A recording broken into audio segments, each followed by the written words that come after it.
ओम श्री परमात्माने नमः। ओम श्री परमात्माने नमः। ओम नमो श्री भगवते वासुदेवाय नमो नमः।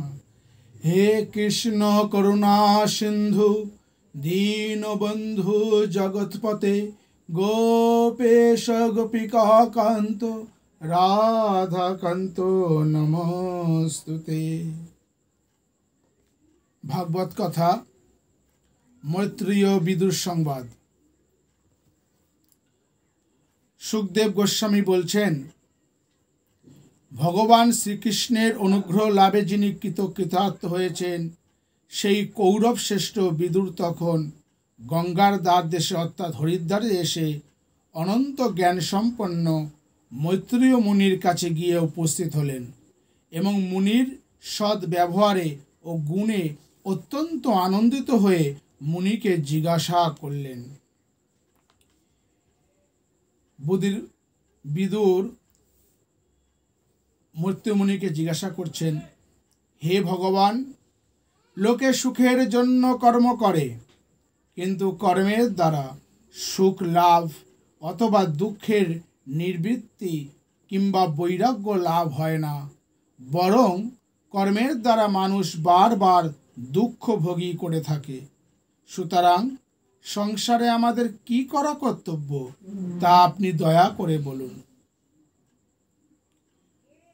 পূর্বজন্মের কর্মের ফলে মানুষ ভগবৎ বিমুখ হয়ে পাপাচরণ করে থাকে এবং তার ফলে দুঃখ ভোগ করে। আপনার মতো যারা মহাপুরুষ ঈশ্বর প্রেমী তারা তো পাপী তাপীদের অনুগ্রহ করার জন্য সংসারে বিচরণ করে থাকেন।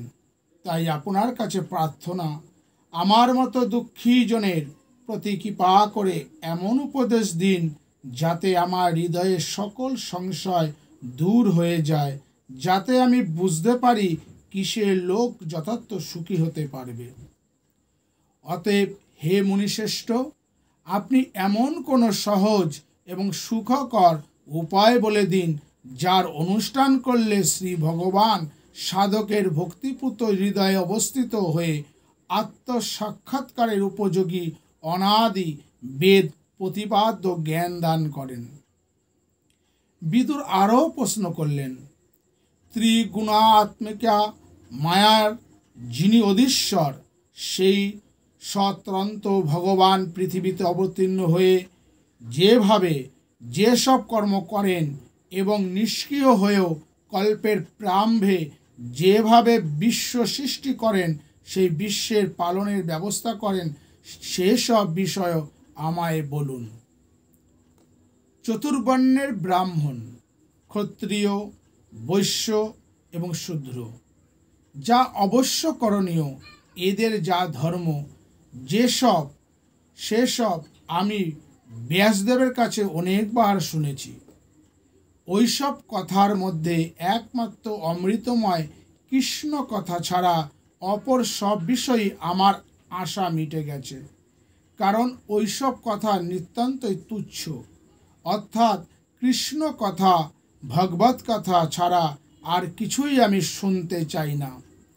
আপনাদের মতো জ্ঞানী গুণী মহামুনিদের কাছে পরম জ্ঞানী নারদ আদি ঋষিরা পরম শ্রদ্ধার সাথে ভগবানের যেসব অমৃতময়ী কথা কীর্তন করে থাকেন, সেই পরম উপাদেয় ভাগবত কথা শোনাবার আকাঙ্ক্ষা আমার মেটেনি। সুতরাং সংসার আসক্তি দূরকারী সে অমৃতময় ভাগবত কথাই আপনি আমায় বলুন। বিদুরের প্রশ্ন শুনে মৈত্রেয় মুনি অত্যন্ত খুশি হয়ে বললেন, হে বিদুর, তোমার কথা শুনেই বুঝতে পারছি যে তুমি যথার্থই ভগবানের স্বরূপ হৃদয়ে উপলব্ধি করেছ। তুমি শ্রীহরির অত্যন্ত প্রিয় পাত্র। তাই ভগবান শ্রীকৃষ্ণ মর্ত্যলীলা শেষ করে যাওয়ার আগে তোমাকে জ্ঞানের উপদেশ দেবার জন্য আমায় বলে গেছেন। মৈত্রেয় মুনি তখন প্রথমে সৃষ্টির রহস্য বিস্তারিতভাবে বললেন। সৃষ্টির প্রবাহ অনাদি, তবে যেখানে সৃষ্টির পূর্বে এই কথাটি ব্যবহার করা হয়, সেখানে সৃষ্টির পূর্বে বলতে বুঝতে হবে যে এক কল্প শেষ হয়েছে এবং পরবর্তী কল্প তখনও আরম্ভ হয়নি। এই মধ্যবর্তী সময়কে সৃষ্টির পূর্বে বলা হয়। এই অবস্থায় জগতের যা কিছু কীট পতঙ্গ, পশু পাখি, গাছপালা, বিশ্ব ব্রহ্মাণ্ডের সমস্ত জিনিস, এমনকি সৃষ্টির যে মূলভূত কারণ সেই অব্যক্ত মায়াশক্তি পর্যন্ত তখন একমাত্র ভগবৎ স্বরূপে অবস্থিত ছিল। সেই অবস্থায় শ্রী ভগবানের অপরিচ্ছিন্ন পরমাত্মা স্বরূপ অবস্থা ছাড়া আর কিছুই থাকে না, অর্থাৎ তিনি সৎ চিৎ আনন্দ স্বরূপ। এই পরমাত্মা স্বরূপ অবস্থাকেই বেদান্তে ব্রহ্ম বলা হয়েছে। শ্রী ভগবান সর্বদর্শী হলেও সেই সময় অর্থাৎ কল্প সৃষ্টির পূর্বে তিনি কেবলমাত্র স্বস্বরূপে অবস্থিত ছিলেন। সুতরাং দেখবার কোনো জিনিসই ছিল না। নিজের মায়া শক্তিও তাতেই লীন হয়ে থাকায় সেই স্বপ্রকাশ স্বস্বরূপ ভগবান নিজেকে যেন না থাকার মতো মনে করেছিলেন, অর্থাৎ তার নিজের সত্তার কোনো কার্যই ছিল না। তাই কোনো প্রকট অবস্থা তিনি উপলব্ধি করতে পারেননি। পরে শ্রী ভগবান তার অচিন্ত মায়াশক্তির দ্বারা এই বিশ্ব প্রপঞ্চ সৃষ্টি করেন। কোথা থেকে করলেন? নিজের মধ্য থেকেই করলেন। তিনি বহু হবার ইচ্ছা করলেন। ক্রমে ত্রিগুণাত্মিকা প্রকৃতি, মহত্তত্ত্ব, অহংকার ইত্যাদি প্রকটিত হয়ে জীব জগতের সৃষ্টি হল। বিদুর প্রশ্ন করেছিলেন, কিসে দুঃখের নিবৃত্তি হয়, কেমন করে অবিচ্ছিন্ন সুখ লাভ করা যায় এবং ভক্তিভাবে ভগবানকে হৃদয়ে অনুভব করে আত্মজ্ঞান লাভ করা যায়। এই সব প্রশ্নের উত্তরে মৈত্রেয় মুনি প্রথমে সৃষ্টি প্রকরণ বিশদভাবে বললেন। এই থেকে মনে হয় মৈত্রেয় মুনি তখনকার দিনের প্রচলিত সমস্ত দার্শনিক মতবাদই ভালোভাবে জানতেন। আর জানবেনই না বা কেন? মৈত্রেয় মুনি ছিলেন বিদুরের পিতা ব্যাসদেবের অন্তরঙ্গ বন্ধু। পণ্ডিতের সাথে পণ্ডিতেরই বন্ধুত্ব হয়। অবিচ্ছিন্ন সুখ লাভ এবং জ্ঞান লাভের উপায় সম্বন্ধে বলতে গিয়ে মৈত্রেয় মুনি নিজে বিশেষ কিছু না বলে দেবতাদের একটি স্তবের উল্লেখ করলেন। পরম পুরুষ শ্রী ভগবানের উদ্দেশ্যে দেবতাদের স্তবের মধ্যে বিদুরের প্রশ্নেরও যথাযথ উত্তর দেওয়া হয়েছে। এইভাবে নিজে সরাসরি উত্তর না দিয়ে অপরের কথার উল্লেখ করে উত্তর দেওয়াতে দুইটি উদ্দেশ্য সিদ্ধ হয়। প্রথমত, প্রশ্নকর্তাকে যেন উৎসাহিত করে বলা হলো যে তোমার প্রশ্ন অতি সমীচীন হয়েছে। তোমার পূর্বেও অমুক মহাপণ্ডিত তখনকার দিনের শ্রেষ্ঠ জ্ঞানীকে এই একই প্রশ্ন করেছিলেন এবং সেই শ্রেষ্ঠ জ্ঞানী ব্যক্তি ওই প্রশ্নের এই রকম উত্তর দিয়েছিলেন। এতে প্রশ্নকর্তাকে একদিকে সম্মানিত করা হলো এবং অপরদিকে প্রশ্নকর্তা যাতে মন দিয়ে উত্তর শুনে তার নিজের জীবনে আরোপ করতে সচেষ্ট হয় তার জন্য উৎসাহিত করাও হলো।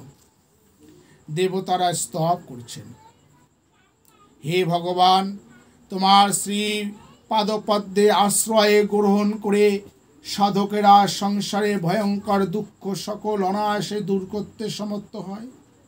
যারা শরণাগত তাদের ত্রিতাপ জ্বালা প্রতিহত করবার ছত্রস্বরূপ তোমার যে পাদপদ্ম, আমরা তোমার সেই পাদপদ্মে বারবার প্রণাম করছি।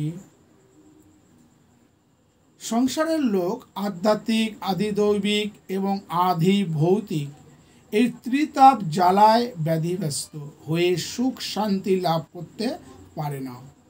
সেই জন্য ভক্তরা শ্রী ভগবানের পাদপদ্ম আশ্রয় করে সকল রকম দুঃখ থেকে পরিত্রাণ লাভ করে। ছাতা যেমন রৌদ্র তাপ থেকে রক্ষা করে, সেই রকম ভগবানের পাদপদ্ম আশ্রয় করলে মানুষ সমস্ত রকম বিপদ এবং দুঃখ থেকে নিষ্কৃতি পায়। অজ্ঞান থেকেই দুঃখের উৎপত্তি। সুতরাং জ্ঞান লাভ হলেই দুঃখের নিবৃত্তি হয়। কিন্তু ভগবানের পাদপদ্ম হচ্ছে জ্ঞানেরও মূলাধার। তাই দেবতারা স্তব করছেন, আমরা আপনার জ্ঞানদায়ী চরণ ছায়ায় আশ্রয় নিয়েছি। বিদুরের প্রশ্ন ছিল, কিসে দুঃখের নিবৃত্তি হয়? উত্তরে বলা হলো, শ্রী ভগবানের পাদপদ্মে আশ্রয় নিলে দুঃখের নিবৃত্তি হয়। শ্রদ্ধা এবং সাধনরূপ ভক্তির দ্বারা চিত্ত শুদ্ধ হয়। শ্রদ্ধা হলো গুরু বাক্যে এবং শাস্ত্রে বিশ্বাস। গুরু মুখ থেকে উপদেশ শুনে সেই উপদেশ অনুযায়ী সাধনরূপ ভক্তির দ্বারা চিত্ত শুদ্ধ হয়। সেই শুদ্ধ চিত্তে শ্রী ভগবানের পাদপদ্ম চিন্তা করলে বৈরাগ্য জন্মে এবং সেই বৈরাগ্য থেকে জ্ঞান লাভ হয়। গুরুর উপদেশে দৃঢ় বিশ্বাস করে ভক্তি মার্গের সাধন করলে ক্রমে চিত্ত শুদ্ধি, বৈরাগ্য এবং জ্ঞান লাভ হয়। এখানে ভক্তির মধ্য দিয়ে জ্ঞান লাভের কথা বলা হয়েছে। এই হচ্ছে ভাগবতের বিশেষত্ব। কিন্তু উপনিষদের জ্ঞান মার্গের সাধন একটু ভিন্ন রকমের। জ্ঞান মার্গের সাধকদের প্রথমেই 4টি জিনিসের দরকার হয়। এই 4টি জিনিস না থাকলে জ্ঞানের সাধন আরম্ভই করতে পারে না। জ্ঞান মার্গের সাধককে প্রথমেই জানতে হবে কোনটা নিত্য এবং কোনটা অনিত্য, কোনটা চিরস্থায়ী এবং কোনটা ক্ষণস্থায়ী। দ্বিতীয়, ইহলৌকিক এবং পরলৌকিক সুখ ভোগের আশা ত্যাগ করতে হবে। তৃতীয়, সম, দম, উপরতি, তিতিক্ষা, শ্রদ্ধা এবং সমাধান। এই 6টি সম্পত্তির অধিকারী হতে হবে। এবং চতুর্থ, মুক্তি লাভের তীব্র ইচ্ছা। এইগুলি কারোর জীবনে প্রকট হলে তবেই সে জ্ঞান মার্গের অধিকারী হয়। অত্যন্ত কঠিন ব্যাপার। তাই দেখতে পাওয়া যায় যে যথার্থ জ্ঞান মার্গের অধিকারী অত্যন্ত দুর্লভ। সুতরাং উপায় কি? ভাগবতকার বলেছেন, যার গুরু বাক্যে বিশ্বাস আছে, ভক্তির মাধ্যমে তারই জ্ঞান লাভ হতে পারে। সুতরাং বোঝা যাচ্ছে যে ভক্তি পথই সহজ। তাই দেবতারা বলছেন, আমরা ভক্তি ভাবিত হৃদয়ে আপনার চরণ কমল আশ্রয় করেছি। হে পরমেশ্বর, এই বিশ্বের সৃষ্টি স্থিতি প্রলয়ের জন্য আপনি পৃথিবীতে অবতীর্ণ হন। আপনার পাদপদ্ম স্মরণ মাত্রই ভক্তরা, আপনার যারা সেবক তারা নির্ভয় হয়ে যায়। তাই আমরাও আপনার অভয় পাদপদ্মে শরণাগত হয়েছি। দূর অভিমানী লোকেরা যারা সাধন করে না, তারা স্ত্রী পুত্রাদি রূপ বন্ধনের সাথে নশ্বর এই দেহ এবং গৃহকে আমার শরীর, আমার গৃহ বলে মনে করে। এও তো আরেকটা বন্ধন। সেই জন্য দেবতারা বলছেন, হে প্রভু, আপনি অন্তর্যামী রূপে সকলের মধ্যে অবস্থিত হলেও এসব লোকের পক্ষে আপনার পদাশ্রয় লাভ করা অত্যন্ত দুর্ঘট। আমরা কিন্তু আপনার শ্রী পাদপদ্ম ভজনা করি। সংসারে লোকেরা একে তো স্ত্রী পুত্রে মায়া আবদ্ধ, তার উপর তারা অনিত্য বস্তুকে চিরস্থায়ী বলে ভেবে আমার শরীর, আমার গৃহ ইত্যাদি অভিমান করে থাকে। এর ফলে ভগবান, যিনি সর্বব্যাপী, সকলের হৃদয়ে অবস্থিত, তাকে এরা লাভ করতে পারে না। ভক্তি ছাড়া সাধন ভজন এবং ভগবানের পাদপদ্ম লাভ করা যায় না। তাই দেবতারা প্রার্থনা করছেন, আমরা ভক্তি ভাবিত হৃদয়ে আপনার শরণ নিলাম। হে প্রভু, আপনার কথামৃত, আপনার লীলামৃত আস্বাদনে ভক্তির আতিশয্যে যাদের চিত্ত নির্মল হয়, তারা বৈরাগ্যজনক জ্ঞান লাভ করে অনায়াসে আপনার স্বধাম বৈকুণ্ঠ লোকে গমন করেন। অপরদিকে যারা মোক্ষ অভিলাষী, তারা অন্তঃকরণের একাগ্রতা রূপ যোগ বলে প্রবল মায়াকে জয় করে সেই পুরুষোত্তম শ্রী ভগবানের লয় প্রাপ্ত হন, অর্থাৎ সাযুজ্য মুক্তি তারা লাভ করে থাকেন। যারা আত্ম সমাধি যোগ অর্থাৎ জ্ঞান মার্গে মুক্তি লাভ করতে সচেষ্ট, তাদের অত্যন্ত কষ্ট স্বীকার করতে হয়, কিন্তু আপনার ভক্তদের পক্ষে আপনার সেবায় কোনো কষ্ট হয় না। এখানে জ্ঞান ও ভক্তির পথের সাধনার পার্থক্য দেখানো হয়েছে। জ্ঞান এবং ভক্তিমার্গের সাধকের মুখ্য উদ্দেশ্য একই, আন্তরিক দুঃখের নিবৃত্তি। জ্ঞানমার্গের সাধক তীব্র বৈরাগ্যযুক্ত হয়ে নিত্য এবং অনিত্য বস্তু বিচার এবং কঠোর মনঃসংযম করে মোক্ষ লাভের চেষ্টা করেন। ভক্তিপথের সাধক সর্বদা ভগবানের নাম কীর্তন লীলা শ্রবণ এবং ভগবানের পাদপদ্মের ধ্যানের দ্বারা পরম পুরুষার্থ পরম আনন্দ লাভ করে থাকেন। জ্ঞান এবং ভক্তি দুই প্রকার সাধনাতেই মনঃসংযম এবং তন্ময়তা অভ্যাস করতে হয়। জ্ঞানী পরমাত্মায় একেবারে লীন হয়ে যায়, নিজের কোনো সত্তাই তার আর থাকে না। ভক্ত ভগবানে একেবারে তন্ময় হয়ে যান, কিন্তু ভগবত রস আস্বাদনের জন্য যতটুকু নিজের সত্তা রাখার দরকার কেবল ততটুকুই রাখেন। ভক্তের ভাব কীরকম? ভক্তের ভাব হচ্ছে, চিনি খেতে ভালোবাসি কিন্তু চিনি হতে চাই না। অধিকারী ভেদে জ্ঞান এবং ভক্তির পথে সাধন স্থির হয়। সাধারণত বলা হয় যে জ্ঞানের পথ কঠিন এবং ভক্তির পথ সহজ। দেহ অভিমান থাকতে নির্গুণ ব্রহ্মের সাধন কষ্টসাধ্য, কিন্তু সগুণ ব্রহ্মের সাধন ভক্তি পথের সাধনই সহজ। শ্রী ভগবানের উদ্দেশ্যে দেবতাদের এই স্তুতির মধ্য দিয়ে মৈত্রমুনি বিদুরের প্রশ্নের উত্তর দিলেন। কেমন করে দুঃখের নিবৃত্তি এবং অবিচ্ছিন্ন সুখ লাভ হয়? মৈত্রেয় বললেন, একমাত্র শ্রী ভগবানের শরণাগত হলেই দুঃখের নিবৃত্তি এবং আন্তরিক সুখ লাভ হয়। দ্বিতীয় প্রশ্ন, ভক্তিভাবে আত্মজ্ঞান লাভের উপায় কি? উত্তরে বললেন, গুরু বাক্যে বিশ্বাস করে সাধন করলে চিত্ত শুদ্ধ হয়। সেই শুদ্ধ চিত্তে ভগবানের ধ্যান করলে সংসারের যাবতীয় বিষয়ের ওপর বিরাগ এবং পরমাত্মার অনুরাগ হয়। এই বৈরাগ্য থেকে জ্ঞান এবং মুক্তি লাভ হয়। ভক্তেরা মুক্তি চায় না, তারা শ্রী ভগবানের চরণ সেবা করতে চায়। এই যে জ্ঞানের সাধন বলা হলো, এটা অদ্বৈতবাদীর মত নয়, ভাগবতের মত। হে ব্রাহ্মণ, ভগবান হচ্ছেন শুদ্ধ চৈতন্য স্বরূপ, বিকার রহিত অর্থাৎ নির্বিকার এবং গুণ রহিত। সুতরাং লীলার জন্য হলেও কেমন করে শ্রী ভগবানে ক্রিয়াশীলতা এবং গুণের সমাবেশ সম্ভব হতে পারে?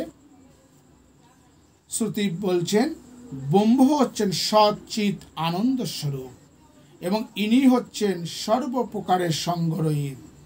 সুতরাং ব্রহ্ম নিষ্ক্রিয়। এই নিষ্ক্রিয় ব্রহ্মে গুণের প্রকাশ এবং সৃষ্টি স্থিতি প্রলয়রূপ কার্য কেমন করে সম্ভব হতে পারে? এই হলো বিদুরের প্রশ্ন।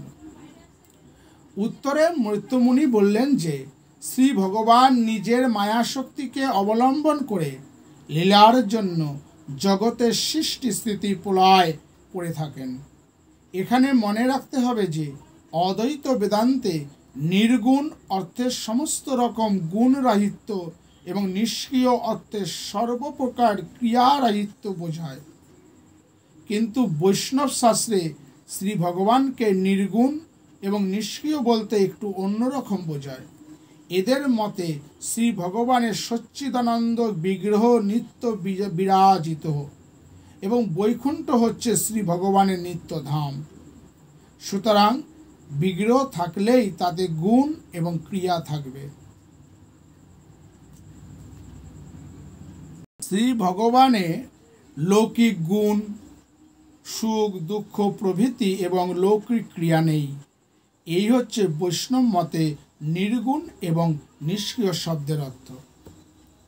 বিদুর প্রশ্ন করলেন, শুদ্ধ চৈতন্য স্বরূপ শ্রী ভগবান নির্গুণ এবং নিষ্ক্রিয়, সুতরাং লীলার জন্যই বা শ্রী ভগবানের গুণ এবং ক্রিয়াশীলতা কেমন করে হতে পারে? উত্তরে মৈত্রমুনি বললেন যে শ্রী ভগবান তার স্বরূপ শক্তি মায়াকে অবলম্বন করে লীলার জন্য জগতের সৃষ্টি স্থিতি প্রলয় করে থাকেন। কিন্তু এই যে লীলার জন্য সৃষ্টি স্থিতি প্রলয় করা, এটাই কেন? আমরা তো দেখতে পাই যে বালকদের মধ্যে যে খেলা করবার ইচ্ছা হয় তার দুইটি কারণে হয়। একটি তার নিজের খেলার ইচ্ছা এবং দ্বিতীয়টি অপর বালকদের খেলার জন্য প্রেরণা। কিন্তু শ্রী ভগবানের এই দুই সম্ভবপর নয়, কারণ তিনি নিত্য তৃপ্ত এবং অদ্বিতীয়। সুতরাং কামনা এবং অন্যের প্রেরণার বশবর্তী হয়ে ভগবান কিছু করেন না। তাছাড়া এক ঈশ্বরই সর্বভূতে জীব রূপে রয়েছেন। সুতরাং জীবের দুঃখ কেমন করে সম্ভব হতে পারে? উত্তরে মৈত্রমুনি বললেন যে শ্রী ভগবানের ক্রিয়াশীলতা এবং জীবের দুঃখ অনুভূতি এই সবই মায়ার কার্য। আর মায়ার স্বরূপই এই রকম যে তাকে বোঝা যায় না। একটি উপমা দিয়ে জীবের দুঃখ অনুভূতি কেমন তা বোঝানো হয়েছে। একজন লোক স্বপ্ন দেখল যে তার মাথা কাটা হয়েছে। আসলে কিন্তু তার মাথা কাটা হয়নি।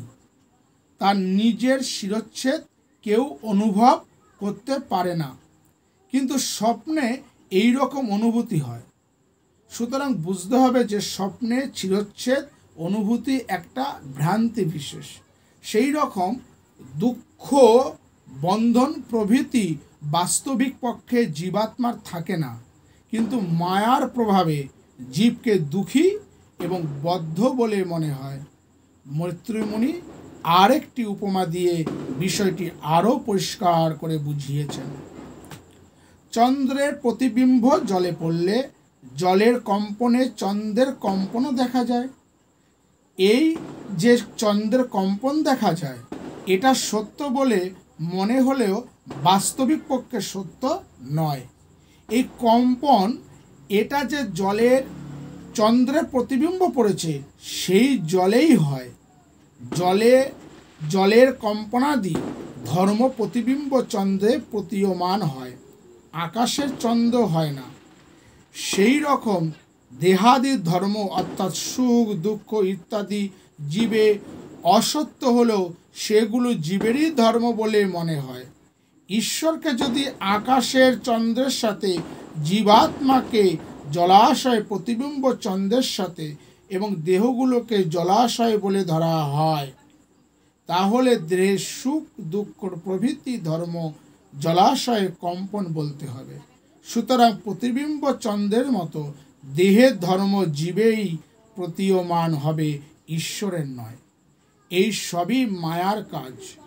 এখন প্রশ্ন হচ্ছে, এই মায়ার প্রভাবে জীবের এই যে ভ্রান্তিমূলক দুঃখ তা কেমন করে দূর হবে? মৈত্রমুনি বললেন, নিষ্কাম সাধনা এবং ভগবানের কৃপায় ভক্তি লাভ হলে সেই ভক্তির প্রভাবে ক্রমে ক্রমে দুঃখ মোহ প্রভৃতি অনাত্মা ধর্ম দূর হয়ে যায়। শ্রী ভগবানের বহিরঙ্গ শক্তির মায়ার প্রভাবে জীব যেমন দুঃখ ভোগ করে থাকে, তা থেকে মুক্তি পেতে হলে নিষ্কাম সাধনার দ্বারা শ্রী ভগবানের কৃপা লাভ করতে হবে। ভগবৎ কৃপায় হৃদয়ে ভক্তিভাবের উদয় হলে তার গুণকীর্তন কথা শ্রবণ মূর্তি চিন্তন ইত্যাদিতে মন তন্ময় হয়ে যায়। তখন বাইরের কোন বিষয়ে আর চিত্তের বিক্ষেপ হয় না। চিত্ত বিক্ষেপ না হলে, ভগবানের মন স্থির হলে শ্রী বিগ্রহের ধ্যানে হৃদয় আনন্দে ভরপুর হয়ে ওঠে। চিত্তবৃত্তি নিরোধ হলেই সব রকম দুঃখের নিবৃত্তি হবে। এখানে ভক্তিভাবে চিত্তবৃত্তি নিরোধেরই কথা বলা হয়েছে। শ্রী ভগবানের গুণকীর্তন এবং কথা শ্রবণের সমস্ত রকম দুঃখের নিবৃত্তি হয়। আর যদি এই পাদপদ্ম সেবার জন্য হৃদয়ে প্রগাঢ় আসক্তি জন্মে, তবে তো আর কথাই নেই। ভগবানের চরণ সেবায় একবার অনুরাগ হলে সমস্ত দুঃখের নিবৃত্তি তো সামান্য কথা, শ্রী ভগবানকে পর্যন্ত বশীভূত হয়ে যায়। এই সব তথ্য আলোচনার পর মৃত্যুমুনি বিষয়টি আরও স্পষ্ট করে বোঝাবার জন্য ভক্তিভাব সমন্বিত একটি পুরাণ কাহিনী বিদুরকে বললেন। কোনো এক সময় ব্রহ্মার মানসপুত্র সনক, সনন্দন, সনাতন এবং সনত কুমার এরা আজন্ম সংসার বিরাগী হয়ে ত্রিভুবন পরিক্রমা করে ভগবান শ্রীহরির স্বধাম বৈকুণ্ঠে গিয়ে উপস্থিত হলেন। বৈকুণ্ঠের সৌন্দর্য এবং সমৃদ্ধি অতি অপূর্ব, কিন্তু সনাকাদি ঋষিরা শ্রীহরির দর্শনের জন্য এতই ব্যাকুল ছিল যে শ্রীধামের সৌন্দর্য দর্শনের জন্য সময় নষ্ট না করে তারা ক্রমে ক্রমে 6টি ফটক পার হয়ে সপ্তম দ্বারে এসে উপস্থিত হলেন। সেখানে দেখলেন যে দুজন দেবতা বহুমূল্য অলঙ্কারে ভূষিত হয়ে গদা হস্তের দ্বারা রক্ষা করছেন। পূর্ব দ্বারে তারা কোনো বাধা পায়নি, তাই ঋষিরা নিঃসংকোচে দ্বারপালদের অনুমতি না নিয়েই সপ্তম দ্বারে প্রবেশ করতে উদ্যত হলেন। ঋষিরা আত্মজ্ঞানী, সর্বত্র সমদর্শী, সুতরাং বয়স্ক হলেও তারা 5 বছরের শিশুর মতো নিঃসংকোচে এবং নির্ভয়ে উলঙ্গ অবস্থায় চলাফেরা করছিলেন। দ্বারপাল দুজন জয় এবং বিজয় তখন ঋষিদের দেখে উপহাস এবং তিরস্কার করে লাঠি দিয়ে তাদের বাধা দিলেন। ঋষিরা অত্যন্ত সম্মানীয়, তার উপর তাদের ইষ্ট শ্রীহরির দর্শনে এসে এইভাবে অপমানিত এবং বাধা পেয়ে অত্যন্ত ক্রুদ্ধ হয়ে বললেন, শ্রী ভগবানের একান্ত সেবার ফলে এই বৈকুণ্ঠ লোকে যারা থাকেন তারা সকলেই শ্রী ভগবানের ন্যায় সমদর্শী, কিন্তু তোমরা দেখছি অত্যন্ত নিঃস্বভাবের। তাছাড়া শ্রী ভগবান, যিনি সর্বগুণান্বিত, বিরোধশূন্য, সকলের মঙ্গলকারী, তার প্রতি কোন ব্যক্তি বা আশঙ্কার কারণ হতে পারে? সুতরাং শ্রীহরির কাছে যেতে তোমাদের বাধা দেবার কি কারণ থাকতে পারে? তোমরা অত্যন্ত কপট স্বভাবের, তাই এমন গহিত কাজ করলে। এই অপরাধের জন্য তোমরা বৈকুণ্ঠ থেকে ভ্রষ্ট হয়ে কাম ক্রোধাদির বশীভূত হয়ে অধম জন্ম গ্রহণ করবে। ঋষিদের অভিশাপ শুনে দ্বারপাল দুজন তখন তাদের পায়ে পড়ে অত্যন্ত বিনীতভাবে বললেন, শ্রী ভগবানের অভিপ্রায় না বুঝে আমরা যে অপরাধ করেছি তার জন্য আপনাদের অভিশাপ অনুযায়ী আমাদের অধম জন্ম নিতেই হবে, এতে কোনো সন্দেহ নেই।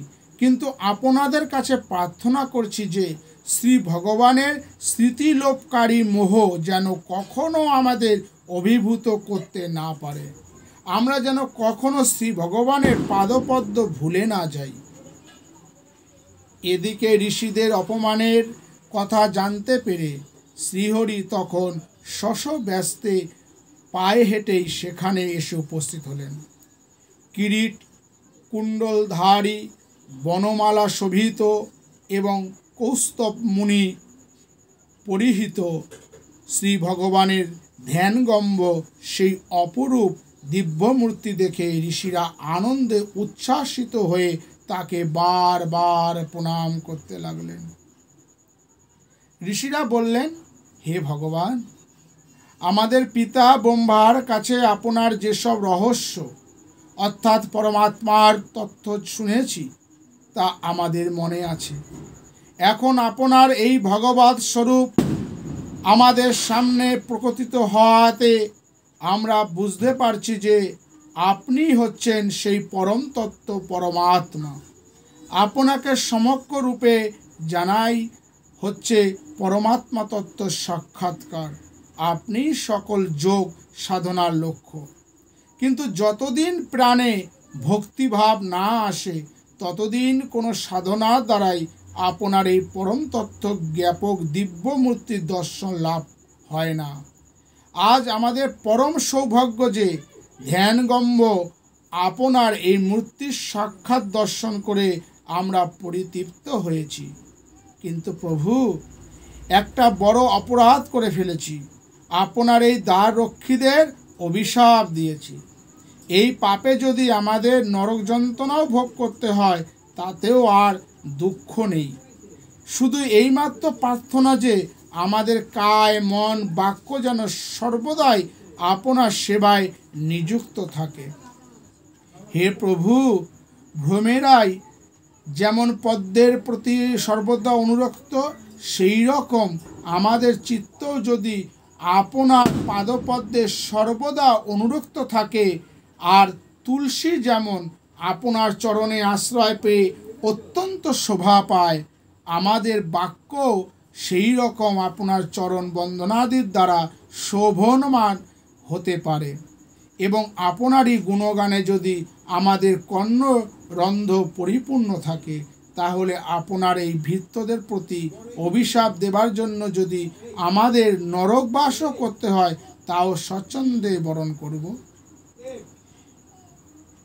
এখানে দেখা যাচ্ছে যে সনক আদি ঋষিরা পরম পুরুষ শ্রী ভগবানের সামনে দাঁড়িয়ে বলছেন যে তারা আধ্যাত্মিক জীবনের চরম আনন্দ এবং নরক যন্ত্রণার চরম দুঃখ এই সব বরণ করতে রাজি। যদি তারা কায় মন বাক্যে সর্বদা শ্রী ভগবানের ভাবে তন্ময় হয়ে থাকতে পারেন, এই তো সাধকের হৃদয়ের কথা, এই তো সাধনার শেষ কথা, ভগবানের সর্বদা তন্ময় হয়ে থাকা। যার এই রকম অবস্থা হয়েছে তার আর বাকি কি রইল? সনকাদি ঋষিদের কথা শুনে শ্রী ভগবান অত্যন্ত খুশি হয়ে বললেন, এই দুজন জয় বিজয়, এরা আমার অনুচর, অথচ তোমাদের আগমন সংবাদ আমাকে না দিয়ে তারাই নিজেদের খেয়াল খুশি মতো তোমাদের প্রতি অত্যন্ত গ্রহিত আচরণ করেছে। তোমরা আমার পরম ভক্ত, আর আমারই ভৃত্যের দ্বারা তোমরা অপমানিত হলে এতে আমার প্রাণ বড় আঘাত লেগেছে। আমি এদের শাস্তি দিতাম। অতএব তোমরা যে এদের অভিশাপ দিয়েছ তা ঠিকই হয়েছে, তোমাদের কোনো দোষ হয়নি, বরং এদের অন্যায় ব্যবহারের জন্য আমি নিজেকেই দোষী বলে মনে করছি। তাই তোমাদের কাছে আমি ক্ষমা চাইছি এবং প্রার্থনা করছি তোমরা প্রসন্ন হও। শ্রী ভগবান আরও বললেন, তোমরা এদের যে অভিশাপ দিয়েছ জানবে তা আমার ইচ্ছাতেই দিয়েছ। এরা শীঘ্রই অসুর রূপে জন্মগ্রহণ করবে। তখন আমার প্রতি তীব্র শত্রু ভাবের জন্য এদের মন সর্বদা আমারই ভাবনায় ব্যাপৃত থাকবে। সুতরাং সেই তীব্র এবং নিরন্তর চিন্তার ফলে তারা আবার সত্বর আমার কাছে ফিরে আসবে। ভগবান এইভাবে ঋষিদের আশ্বস্ত করার পর ঋষিরা সানন্দে ভগবানকে প্রণাম করে সেখান থেকে বিদায় নিলেন। শ্রী ভগবান তখন জয় বিজয়কে বললেন, ব্রহ্মশাপ অনুযায়ী এখন তোমরা গিয়ে অসুর হয়ে জন্ম পরিগ্রহ করো। কোনো ভয় নেই, আমি তোমাদের আশীর্বাদ করছি, তোমাদের মঙ্গল হবে। আমি তোমাদের ব্রহ্মশাপ খণ্ডন করতে পারতাম, কিন্তু তা করিনি, কারণ এই অভিশাপ আমার ইচ্ছাতেই হয়েছে। প্রশ্ন করা যেতে পারে যে তাহলে তো ভগবানের ইচ্ছাতেই তার অনুচররা শাপগ্রস্ত হয়ে অসুর হয়ে জন্মালো? ভগবানের এই রকম অদ্ভুত ইচ্ছার তাৎপর্য কি? এর উত্তরে বলা হয়েছে যে শ্রী ভগবানের কচ্ছিৎ কখনো যজুৎসা বৃত্তি যুদ্ধ করার ইচ্ছা হয়, কিন্তু তিনি কার সাথে যুদ্ধ করবেন? সকলেই তো তার কাছে হীনবল। তাই ভগবান ঠিক করলেন এই দ্বারপাল দুজন অসীম বলশালী এবং আমার প্রাণপেক্ষা প্রিয় ভক্ত, এদের প্রতিপক্ষ করে আমার যুদ্ধের আকাঙ্ক্ষা পূরণ করব। আমার আকাঙ্ক্ষা পূরণে এরা আনন্দই লাভ করবে। আমার প্রতিপক্ষরূপে এদের তৈরি করবার সঙ্গে সঙ্গে কিছু লৌকিক শিক্ষণীয় বিষয়ও থাকবে। বিশ্ব প্রপঞ্চের সকলকে নিয়েই লীলাময়ের লীলা অবিরাম চলছে। কেউ তার পর নয়, সবাই তার আপন। আমরাই কেবল আমাদের মিথ্যা অভিমানের বশে আপন পর বিভেদ করে থাকি। এই তো মহামায়ার খেলা। শ্রী ভগবানের এই দুজন দ্বারপাল জয় বিজয় 3 বার অসুর দেহ প্রাপ্ত হয়ে শ্রী ভগবানের প্রতি বৈরীভাব অবলম্বন করেছিলেন। প্রথমবার তারা হিরণ্যাক্ষ ও হিরণ্যকশিপু, দ্বিতীয়বার রাবণ কুম্ভকর্ণ, তৃতীয়বার শিশুপাল ও দন্তবক্র রূপে জন্মগ্রহণ করে শ্রী ভগবান কর্তৃক যুদ্ধে নিহত হয়ে আবার বৈকুণ্ঠে শ্রী ভগবানের কাছে ফিরে গেলেন। মৈত্রেয়মুনি বিভিন্ন উপাখ্যানের মাধ্যমে ভক্তিভাব সমন্বিত বিদুরের প্রশ্নগুলি পরিষ্কার করে বুঝিয়ে দিলেন। হরি ওং তৎসৎ, হরি ওং তৎসৎ, হরি ওং তৎসৎ। আজ এখানেই মৈত্রেয় বিদুর সংবাদ সমাপ্ত করা হলো ভাগবত কথা থেকে। এখানে ভাগবত বিশ্রাম দিলাম। আমরা পরবর্তী ভিডিওতে কপিল দেবহূতির সংবাদ শুনব। সবাই ভালো থাকবেন। হরে কৃষ্ণ কৃষ্ণ কৃষ্ণ হরে হরে, হরে রাম রাম রাম হরে হরে, হরে কৃষ্ণ কৃষ্ণ কৃষ্ণ হরে হরে, হরে রাম রাম রাম হরে হরে।